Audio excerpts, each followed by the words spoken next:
Hello, everyone. Thank you so much for taking the time to join our second Diversity in Pet Care Roundtable. I'm Carla, Head of Communications and Events for Kinship, and I'd just like to start today by quickly recapping our last roundtable, setting some ground rules for participation, making some quick introductions to our fabulous panelists, and then just getting started. So our last roundtable began by questioning why pet care has such a significant lack of Black founders and executives. It was noted that the diversity that exists in pet care is pinned to a very small portion of operations and is rarely public facing. There's no lack of diversity in warehouses, factories, but when you look at who's running the marketing or making the financing decisions, that's when you see the lack of diversity.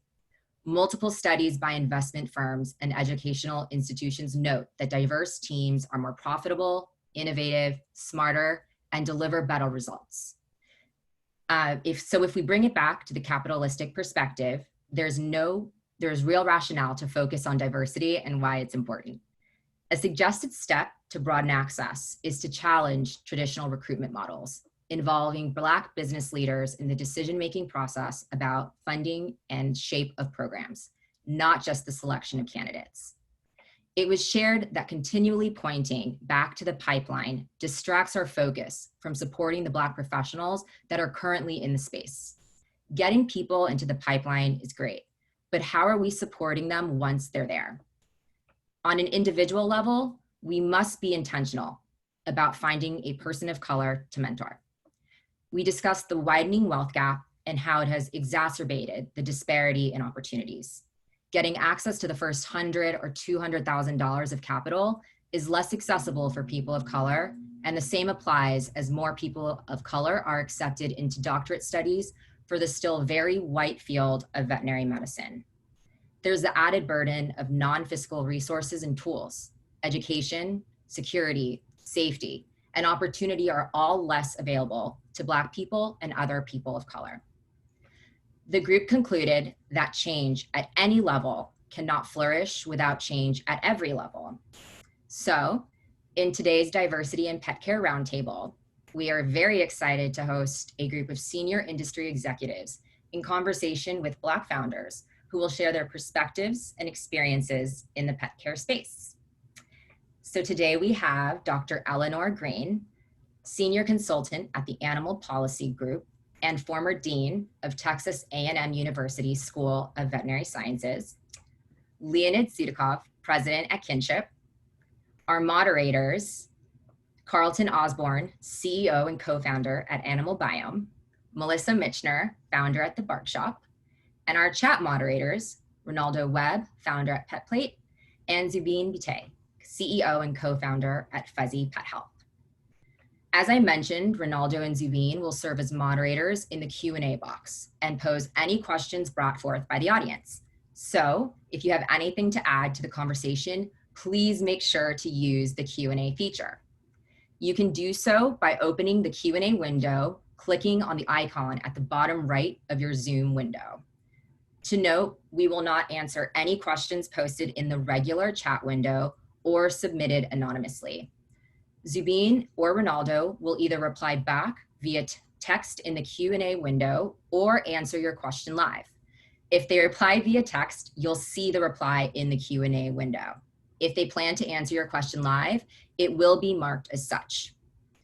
The audience can collectively see all questions that are being asked in the Q&A tab labeled all. Please feel free to upvote any question that you'd like to have answered by clicking the thumbs up icon. All general commentary can be made in the chat box, but please feel free to PM me, Carla Isabel, if you have any questions about how to use these features. Lastly, a reminder that this session is being recorded. So without further ado, I'd like to kick it off to Melissa and Carlton with our first question. Hey, everybody. So, super excited to be here today. The question will be for Leonid. How have the goals for Kinship and your organization changed in light of the Black Lives Matter movement and calls across the U.S. to discuss diversity, equity, and inclusion in business? And also, what has been your company's response? And it's great to see everyone. I must say it's one of those opportunities. We were looking forward to this connection. I'm very happy that Dr. Green is here as well with us. So in a way, some things changed, something actually haven't. So for us, Kinship, we've created this company very much on the premise of being open to all. So in a way, you know, from the beginning, you know, the thesis that we've had was, you know, us wanting to bring innovation into pet care space requires, you know, to have a very different approach to the multitude of opinions about the future for this industry that's required to create something different.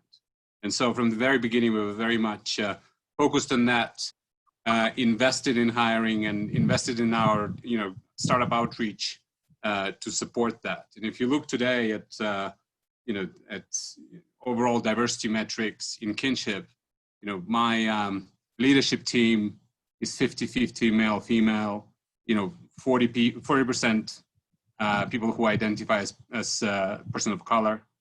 Our general population is 50-50 male, female, and close to 40% identify as people of color. So, you know, you could look at, you know, this subset of a kind of business agenda in the pet care world, and you could think about, you know, things that are possible because we decided to go after this in a very strategic way, and in a way, you know, this was done long before the events that we had to live through this year. Now, the fact remaining that the intensity of what we are trying to do has changed, and I think this spring created a massive opportunity for all of us to just consider how big of a priority we made this to be, and how much of a fight we need to still fight. And so for us, this was an opportunity to not just everyone in Kinship, and we are still a relatively small, very, very small part of the total pet care ecosystem, to put something else on the table, to actually go extra mile. And for us, this was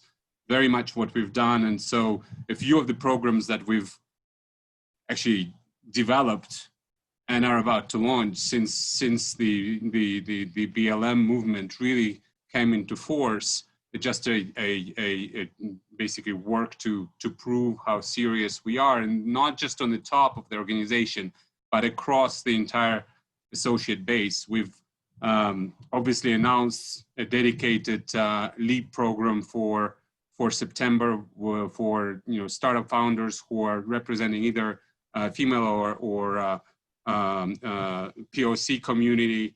We've launched a mentorship program where our associates actively engage with people of color who want to get into this industry and don't know how. And then we've just finalized and actually approved today an internship program, a paid internship program specifically for people of color to come and work for Kinship as an opportunity to give them a ticket into the industry to come in. And so for us, you know, the value in this is that it's very congruent to what we want to be, because we believe that the creative rainbow of solutions that we think pet care deserves and we want to create requires a very different group of people around the table who bring their ideas and make their dreams the dreams of pet care. Now, the question for us is, you know, can we become an example for a bigger change, and can we contribute to a bigger change in the industry from something that we've started before, and how do we not just feel the urgency because we've all seen what's happening on the streets of America today, but how do we keep that urgency going into 2021, 22 and beyond? That's kind of what's on my mind. Thank you. Good. Thank you, Leonid. It's really great to hear what you're doing at Kinship. For the second question, I wanted to turn to Dr. Green, former dean at Texas A&M, and AnimalBiome's in the veterinary space, and we do a lot of conferences and trade shows, and we noticed that you know, vet schools and early folks out of vet schools are overwhelmingly female, but also overwhelmingly not people of color. And so given your role as a dean and your interactions with other deans, what can you tell us about what veterinary schools are doing to ensure greater diversity amongst their student base? All right, I'll start with a personal opinion, and I'll start with what's happening globally. But I first want to thank Kinship for doing this, because this is one of the most important things we can do. And Kinship is obviously an innovative organization, but innovation is advanced by diversity. It's held back when it's not diverse. So it is the right thing to do. And what I personally always did at Texas A&M is I said this over and over and over and over. I put diversity, inclusion, engagement, equity in front of whatever we do. And we included that on our website. We made sure that the photos that we had and the pictures were clear that we were embracing. And what I said, I can't tell you how many times I said this in writing and in the spoken word, was my goal is that every single person who crosses our threshold will feel engaged, will feel important, will feel at home, will feel comfortable, and will feel free and supported to reach their dreams. And if you can do that for every single person, then it really alerts us to the importance of diversity. And I think there's a combination of things that we all do, and it is global, it is organizational, it's programmatic, and it's down to the individual person. And I think it's important that we span the waterfront. One thing that's really important for all of us to recognize is that in your organization, if your organization is 3 people in your office, or if it's the entire Kinship organization of all of Mars, you have an unbelievable ability to impact when you set cultures, and people look to the top, and you set that culture, never forget it. And not only just in those words, but in actions. So then there are a lot of things that we did in addition to that.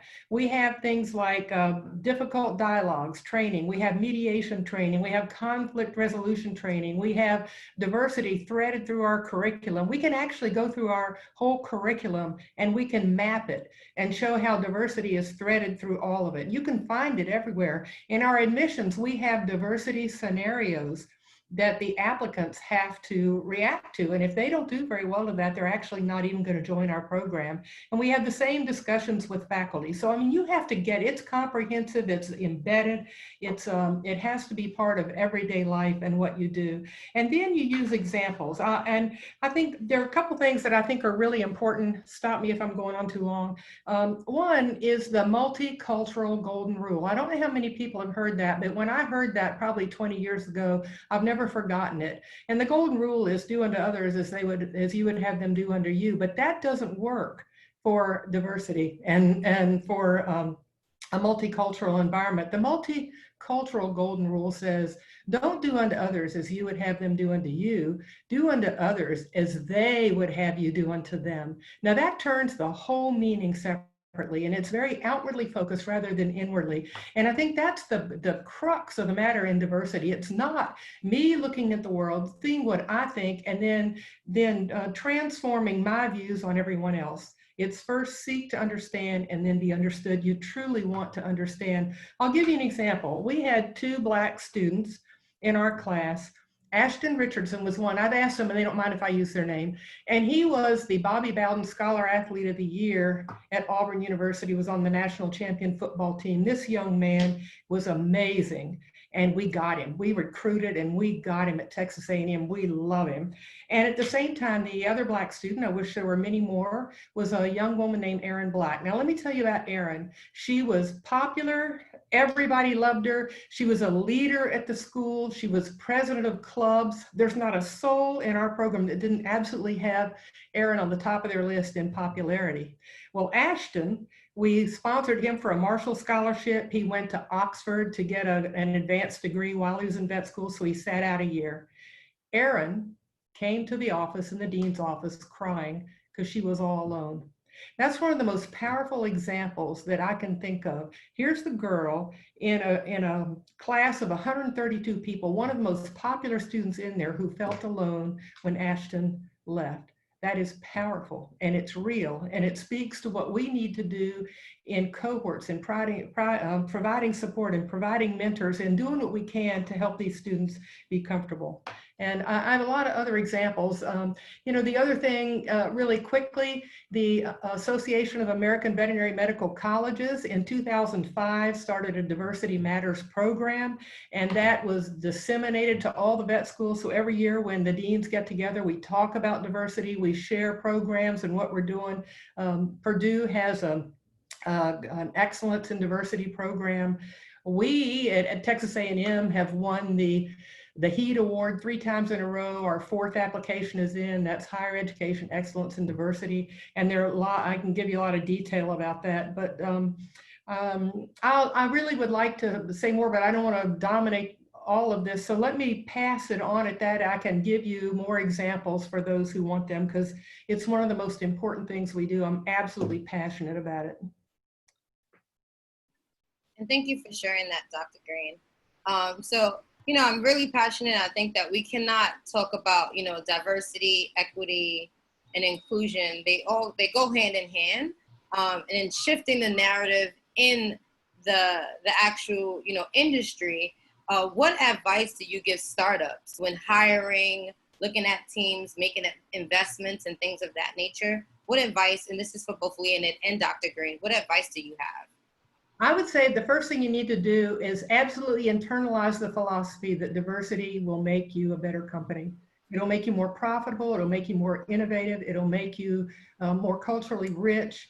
It will make you a better company every way. So you have to, with intentionality, go recruit for a diverse team, and then create an environment among that team, within that team, that people respect each other, they get to know each other, and that takes some intentionality too. I think what you need to do is start with getting to know each other.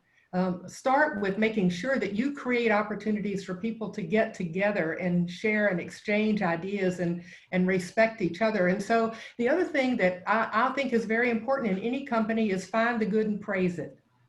Find the good and praise it. So when you see someone do something, you share that with the whole team. And so that really helps people focus on the positives rather than the negative.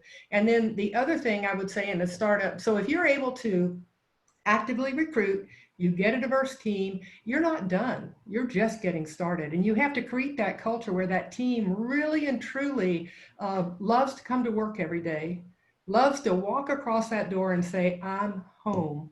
I can reach my dreams in your company. And if you think about that every day and what that's going to take, it's going to help. And again, some programs you can do where you can share, you can create. I would do some conflict resolution training. I would help people have difficult dialogues training so that they can learn that conflict is not bad, conflict is good. I tell people I love conflict. I hate it, but I love the outcome of well-managed conflict. And that makes everyone stronger. And then the other thing that you would do in any company, but a startup company, is be very mindful from day one that you're trying to maintain this culture throughout. And so again, it's fine to recruit, it's fine to say it, it's fine to create some training, but what happens when an incident occurs? You address it right then. Whatever it is, you address it right then. And if your entire team is trained in difficult dialogues and mediation training, and they know how to solve conflict, you do it right then. And it's amazing how good that is. And you don't let people talk about each other. You know, it's about communication, mutual support. How can we all be successful? We can't have a successful company without individual success. And then the last thing I would add to that is that they're really good jobs and really good people, and it's not always a really good fit. If you have tried with all of your heart to do all the things that you can to advance diversity, and you have one individual that is harmful rather than helpful, you have to help them find another job that they will love better and be more successful in. Sounds kind of negative, but it's not. I have one point to add to that, Dean Green, and then I want to pass on to Leonid to answer that question as well. But one thing I'll say is being really intentional in the hiring process is really critical. Yes. I actually contest the point around people finding culture fits for your business. I don't believe it's about finding a culture fit because then you potentially end up with homogenous cultures. And we all know that those are issues and challenges that we're seeing across the board. But one of the key questions that I ask any executive that's looking at bringing someone into our team is, how does this person complement the culture that we have? What do they bring to contribute to the culture that we have within the business? And do they hold the same values true, especially those values that we were discussing today around diversity and bringing diversity into the team? Leonid, did you want to answer that question from? Yeah, I want to bring, I think, a dose of realism into this discussion as well, because I think you need to also be very conscious about what you are up against and how much harder you have to look. We've started this journey on gender diversity some time ago, and I hired 2 CEOs for some of the startups we run who are both female, and so it took us, looking a lot harder to find the type of diverse candidates we wanted to find, and so just be ready for having to look harder, because this system is not made up for diversity, and you need to invest passion and time and conviction, just as Dr. Green has said, to be able to succeed. So that's one. The second one is diversity is messy. So we tend to think, it's a rainbow of solutions.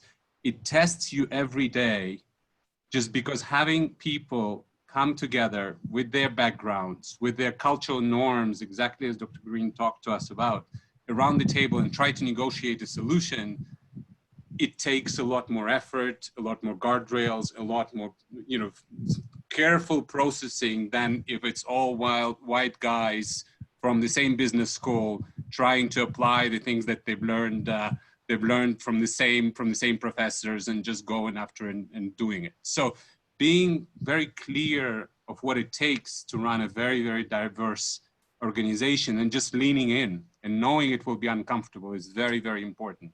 So I'll give you an example. In Mars, we just decided to train 2,500 managers on unconscious bias.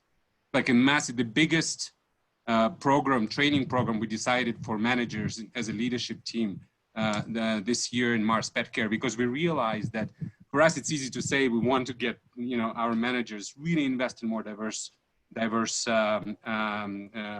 talent pools. We know that it takes change, the recruitment processes, and it takes change in being able to manage that very diverse associate population, and all the biases we come from, and a lot of them very, very unconscious, need to be getting in the forefront for us to really do a great job at that.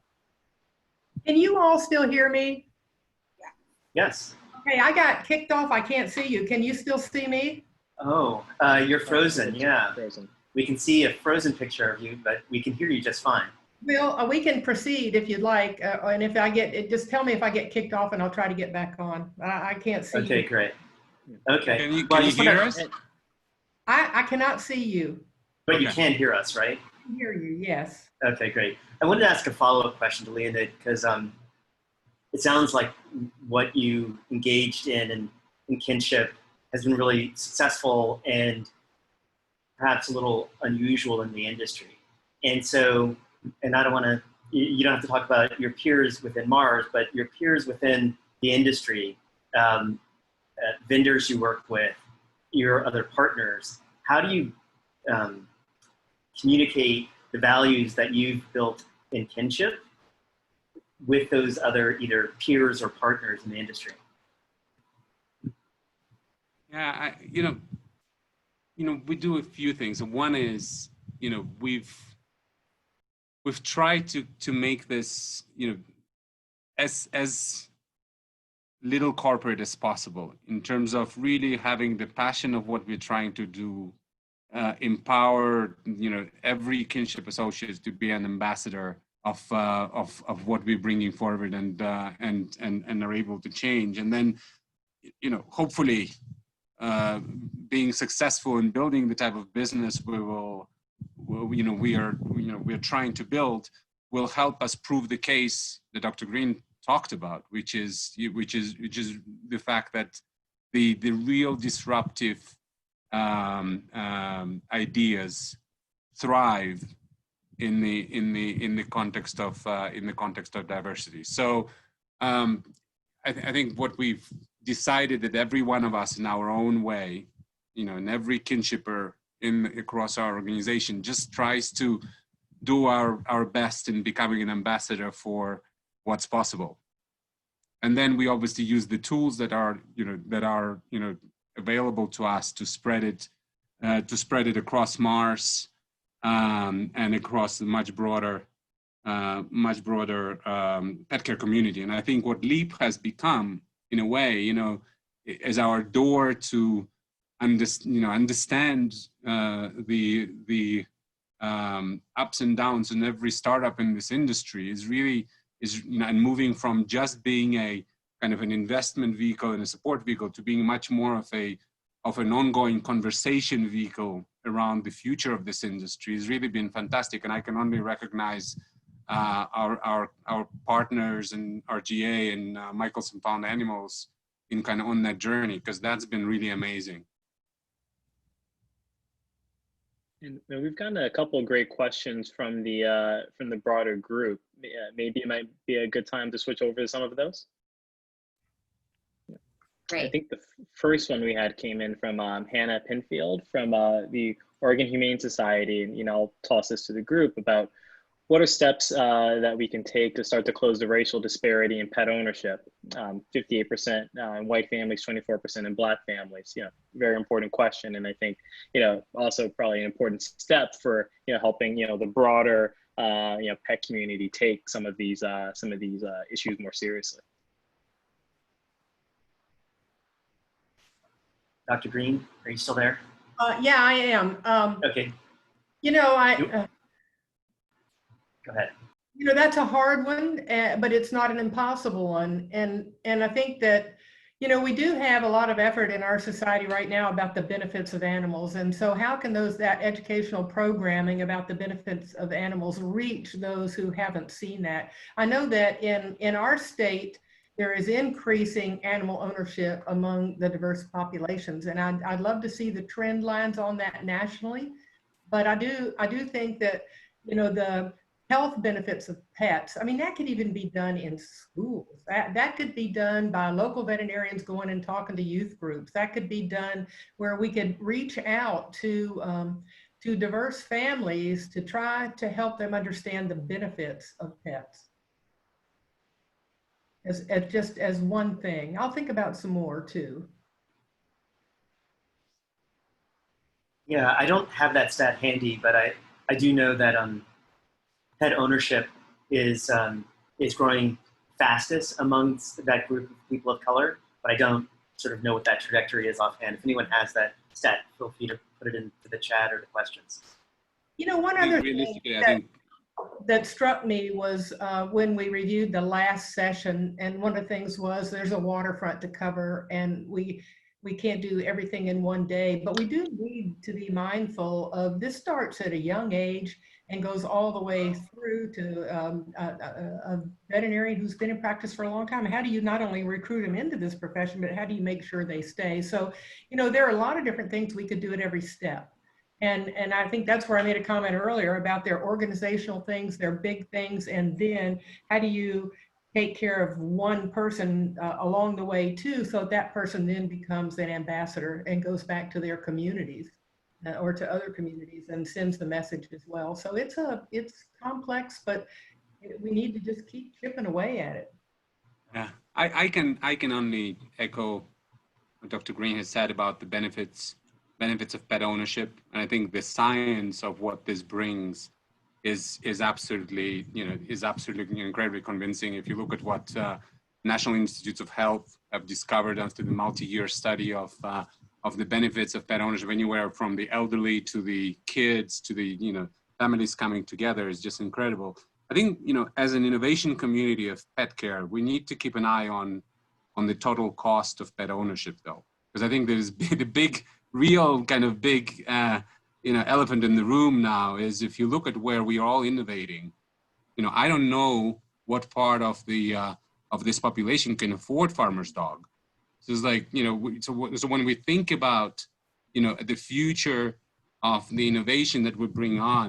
Obviously we continue to premiumize this industry. We just need to make sure that people that are just coming in and can only afford the basic care are not completely overlooked by the innovation force of all the startup community that we have here. You're absolutely right there, Leonid, and I do believe that there's some startups that are focusing on that. The deeper concern that I also have is that I'm sure we're all very acutely aware of the impact of COVID and the disparate impact of COVID across the socioeconomic groups. And so, Dr. Green, I totally can relate to what you're saying. I think that may have become an even more difficult challenge to undertake in today's world, which actually leads to one of my other questions. You mentioned, and data shows that representation is low of people of color in veterinary schools. I point to your story about Erin and the fact that she felt lonely. And so a question that I have there is, what opportunities do we have? This is a very engaged audience of people that are looking to take action to be able to address for this and hopefully have a positive impact on this point around diversity in pet care as a whole. But what opportunities do exist that we could take out, whether it be collectively as groups, whether it be as executives within our organizations or stakeholders in the community, to drive more awareness at a grassroots level about awareness, about opportunities within the veterinary ecosystem or veterinary employment, or in the pet care ecosystem as a whole? Okay, first of all, one thing we always say, we're going to try to do everything we can in veterinary colleges with making sure that admissions are fair, that we recruit. For example, we have a 2+2 program where we go in our undergraduate program. We're lucky, we have a feeder system. So we have an undergraduate program that feeds our veterinary program, and we go out into diverse areas and actively recruit students that are from diverse areas into our undergraduate program, and then we try to recruit them right into veterinary medicine. So there's that piece.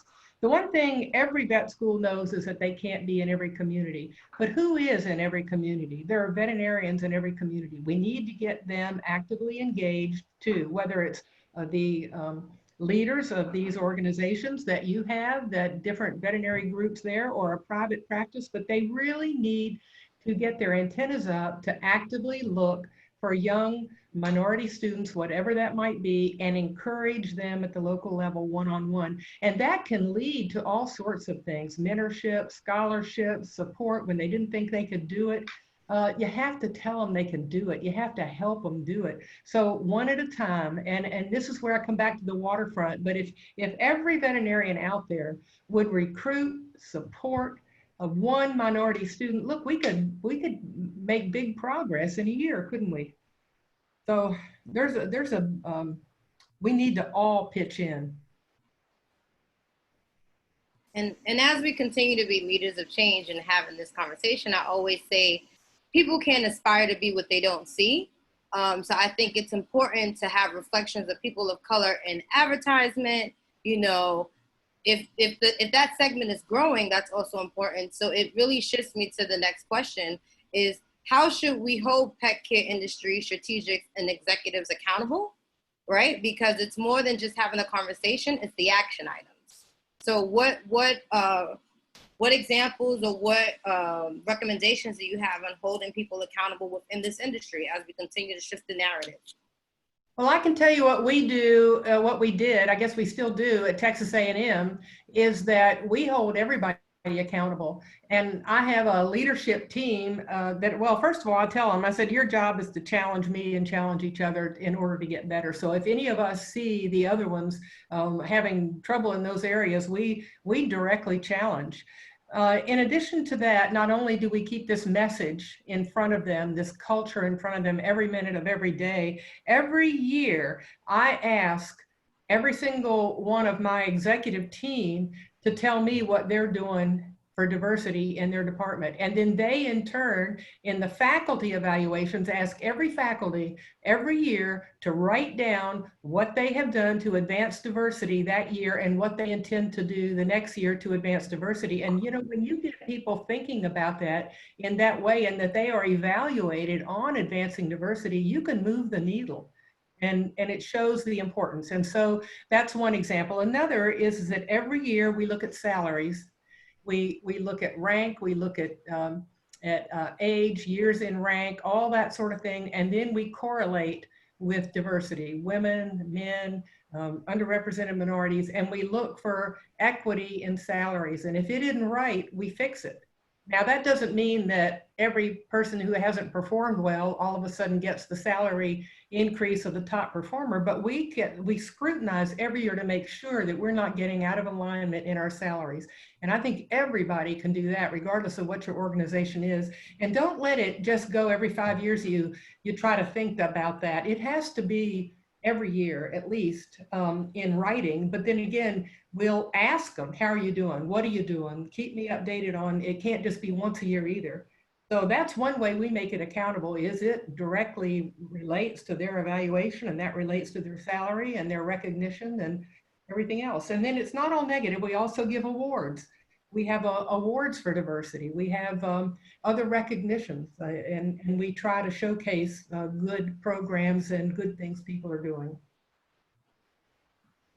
I want to just build on the last point. I think that I really find that recognition and showing what's possible and highlighting where it has been possible, you're the right way forward. You want the alternative just not be not sustainable and not attractive. And I think that's, for me, you know, the places where we've succeeded in gender diversity, for example, that has been, you know, one little crack in the glass ceiling at a time.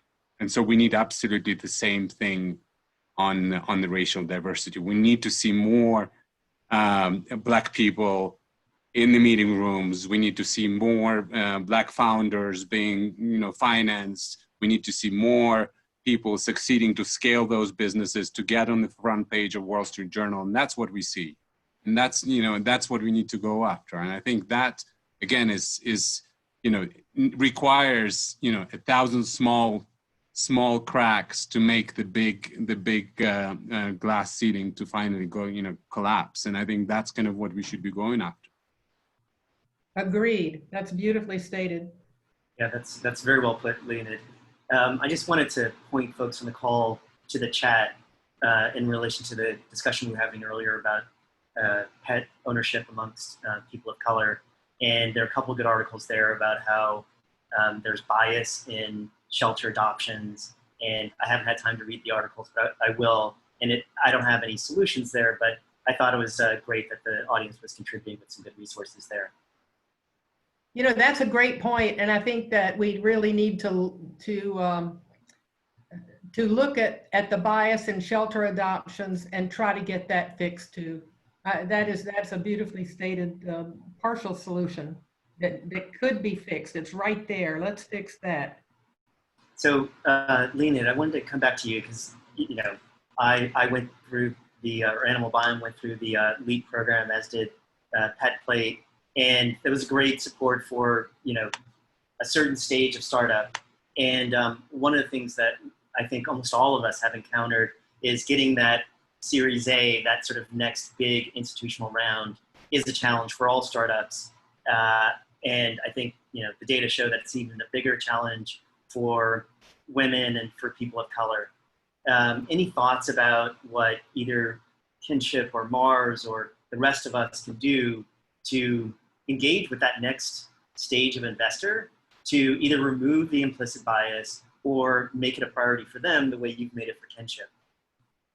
Yeah, I completely agree. It's interesting that, you know, when you think about, you know, 3 years ago when we were looking about our journey and where can we make the broadest impact, you know, within our means, you know, in Kinship fastest, I think it was clear that LEAP was, you know, was supporting a massive number of entrepreneurs that have not been supported in that way before. And so we've created that program very much with an idea of becoming a partner of choice of anybody who has a concept they want to see brought to life in this industry, and supporting them in that the first journey. We obviously not a professional VC firm, and then once you kind of go to the next stage, that's when you really facing into this reality of today's venture capital world, where even if you look at the gender diversity, 2% of total, as you know, 2% of total total venture money is going to female-founded startups. And you can imagine how diverse we are on the POC-founded startups as well. And I think this is where I think we still need to explore, and I think ways to dramatically improve the performance of the entire industry. And in a way, I have no idea of where we as a strategic can lean in and create the same type of impact we've had on the Leap side. I think obviously we definitely look very, very carefully at every partner we've got through Leap. For our companion fund, we have a small fund which is like a kind of a drop in the sea ocean of the venture capital money. But beyond that, I think it requires a broader conversation on the future of venture capital. And I think in a similar way that we have a conversation about the future of pet care. Pet care is just one vertical and a smaller vertical in terms of the total investment for those VC companies. And so, our ability to influence might be much lower, but at the same time, it doesn't mean that we cannot be innovative in the ways that we can agree to tackle it. So, and then this one again, I'm very open. In a similar way, when we stumbled in our partnership with Michelson Found Animals and kind of found RGA to create Leap, I'm very open to finding opportunities for us to partner with the guys that really know about this a lot more, and figuring out how we can create more change. Clint Lewis with Zoetis made a very bold statement once, and he said, at Zoetis, we will not hire anyone who does not have a demonstrated success in diversity. Now, not just that they talk about diversity, but they have demonstrated their success in diversity. And I think, back to what can companies do, that's a pretty high bar, and it's a bar that's relevant and important. Dr. Green, I'm going to jump on that point, if you don't mind. I think that undoubtedly there are companies and organizations that are doing great work in diversity. One of the questions from the group is, how should companies or institutions that haven't traditionally included people of color combat the outside culture to make things more, I think you pointed to, engaging, welcoming, and supported at Texas A&M. How do companies and institutions create that environment to make their organizations engaging, welcoming, and supported to people of color coming into their organizations? And can educational institutions help prepare people of color to make that transition too? Yeah, well, I'll take the institutional piece first. The students are the future of the profession, and whatever we can do in the colleges of veterinary medicine to arm them with the tools to go out and advance diversity is what we ought to be doing, and we ought to do it very, very well. Now, one of the challenges, I'm going to get to your question, but one of the challenges is with diversity, you're never there. Like we have very ambitious programs at Texas A&M. We pride ourselves on it. We talk about it all the time, and about the time we get some people what we would say is trained, or that they're really embracing as we would like them to, all of a sudden here comes a whole new batch of students and a whole new batch of faculty and a whole bunch. So it's not something that any person, any organization will just fix. It has to be constant, and you can never tire of trying to advance it. So I think that's one thing. Another thing is in a group that doesn't understand it, I mean, the solution comes in understanding. So whatever can be done, again, the leadership has got to be clear about the message that of the culture of that organization. But then you just can't be critical of people. People will follow. They'll get on board if they understand. But if they're told to, they'll never really buy in. And so anything that can be done to help people who don't understand the concepts, to help educate them. And I think examples of like Aaron Black and Ashton Richardson are powerful. I'll give you another example. Christine Stanley was our vice president of diversity here. She is a vice president, a PhD, a very intelligent, successful woman. She and her mother went to Best Buy and they were following her around to see that she wasn't going to steal anything. And how demeaning is that? And so I think we need to all be mindful that it's not the same playing field for everyone. And to give you one more example, have you all read in the AVMA news about Dr. Evan Morse, who actually was at the Selma March in 1965 at the age of 20. He's a veterinarian. He is a very successful veterinarian. And he was president of his local VMA group. And he was not welcome in this profession. And he's has some horror stories about verbiage and what he's heard and how he's been treated. And he said some people may not understand what it feels like or actually comprehend how he has to be in a state of continuous alert. He said some will see him as a successful veterinarian who really isn't affected much by racism. But he said the letters behind your name don't protect you when all other persons see him as Black. And yeah. You know, that's the thing we need to be mindful of. And we talked about that in A&M. We can do what we can in this university, but we live in a community. What can we do when we've told everybody here that, you know, that we love them, we want them to be successful, we want them to be engaged, and then they go out in local community and go to a restaurant and they're not treated well, or they go to Best Buy. So it takes all of us. And I know that's philosophical and doesn't specifically answer the question, but we need to help people understand what it's like to not be them. Yeah. Thanks for bringing that up, Dr. Green. I posted a link to that article in the chat. One of the things I found particularly mind-blowing was how he describes he walked into a clinic to meet with a client and a patient, and the patient was a bird, and the bird used the N-word 3 times to him. And I was like, wow, I want to hand it to him, because, you know, it takes pioneers like that to go through those experiences to make this industry better, to make this world better. So I don't know him directly, but I wish him well and thank him for his efforts there.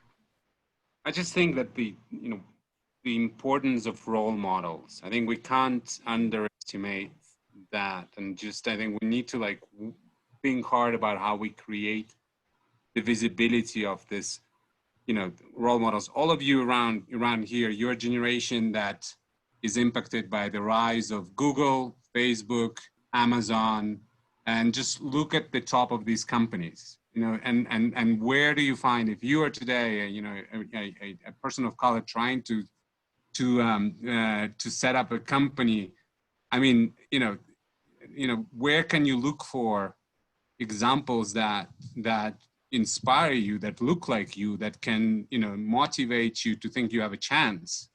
And I think that's, what we need to all, work to create, because I think a lot of people say exactly as Dr. Green said, diversity is key for success. How many people really believe it? Or just say it because it's the thing to say, especially this year. And I think that's why I think we need to, again, I go back to this, cracks in the glass ceiling. You've all seen what we're now going to have a woman and a person of color on the presidential ticket. So it's just like, how do we make sure we invest in this, continuous flow of examples that ensure, we have confidence and we don't give up on this journey. Ronaldo, Zubin, anything from the audience that we should address? There is an interesting question here from someone, and the question that they ask is, have you ever passed on a qualified white male to ensure you hired a woman or a person of color to fill a specific role? Feedback on that thing would be interesting to hear. I've certainly been in that position myself, but I'm going to throw that across to Leonid and Dr. Green first. I have, and I think one of the pieces of feedback. So as I said, we hired both our CEOs of Whistle and Wisdom, two of the startups we run are female, both are immigrants, and both are non-white. And both choices, we had a variety of choices to make, and we've selected the people we've selected, and in that case, the reaction was more, interestingly enough, one of the reactions was more towards me hiring female as leaders versus them being people of color, and it was, the reaction I got was whether I was hiring basically women who would just say yes to everything, I would want to do versus a male that would challenge me back. And that for you just gives you an example of of the type of mentality some of us, or the stereotyping that some of us will have to live through. That's a great example, and it also underscores how important it is to educate. And so and that's not going to do it all, but you just got to keep that going. The other thing is to engage people on the front end of hiring. And so I think it's perfectly acceptable to create diverse teams. And if you bring people in and say, what do we want in this position? We want a small animal surgeon. Look, most surgeons are males. Don't we want a diverse team? Do we want we want a soft tissue surgeon, we want an orthopedic surgeon, and we want a diverse team so we'll be more successful. And so if you go in saying that I want this team to be diverse, then it's not giving preference. It's just another dimension on the score sheet, so to speak, that, okay, this person brings diversity, this one doesn't. And we do that all the time when we're hiring in the colleges. One example of that is we don't want all full professors. We want assistants, associates, and fulls. We want to have the spectrum of age, and we want to have the spectrum of race and gender and all that too. And I think if you talk about it on the front end, that people will be, not everybody, but I think people will be more accepting if they understand what you're after in the front end. Thank you so much, Dr. Green. And we're getting pretty close to the end of our amazing conversation. So sadly, I have to start wrapping things up. As we've discussed today, LEAP, Kinship have multiple initiatives that we've launched and we're in the process of activating. And we encourage everyone to continue this conversation by sharing articles and resources in our LEAP Slack channel. It's #diversity. Isabel or Assad, if you wouldn't mind dropping in a link to the Slack channel, again, I'd appreciate it. So as our conversations continue, we will continue to look for another opportunity to host a follow-up diversity and pet care roundtable later in the year. But in the meantime, please reach out to us via Slack if you have any feedback or ideas for our future roundtables. And I'd just like to thank all of our panelists today. I appreciate your openness and willingness to participate in this conversation with everyone. And Assad, if you want to go ahead and take us through some stuff LEAP's working on. Hi, everybody. Yeah, I'll just be pretty quick. Thank you again, everybody, for the discussion. Can you see me? I can't see myself. Oh my God. Okay. Yeah, so LEAP has a bunch of different things coming up: webinars, office hours, boot camps, pitch competitions, you name it. We got it going on. So visit our website, leapventurestudio.com, and please engage with us and hold us accountable for creating the content and creating the community that you want. And I think this is a great example of something that was discussed in the community, and we've made it happen, and we're going to continue to do these conversations. So again, as Leonid mentioned, special thanks to our partner Michelson Found Animals. Brett, the executive director, is on this call as well, and we're just really grateful for everything that you guys are doing and talking about. So I'm gonna leave it at that. LeapVectorStudio.com. Thank you all. Thanks, Asad. And then my email is leonid@kinship.co. So anyone who is interested to continue this conversation personally, drop me an email. This is something that I just find that we need to keep talking about and keep pushing ourselves to move forward with. So thank you, guys. Yeah, thank you, Dr. Green. Thank you, Leonid. This was great. Yeah, thank you. This is very important. I'm so glad to be a part of it. Thanks so much. Bye, Thanks. everyone. Thank you, everyone. Bye. Bye.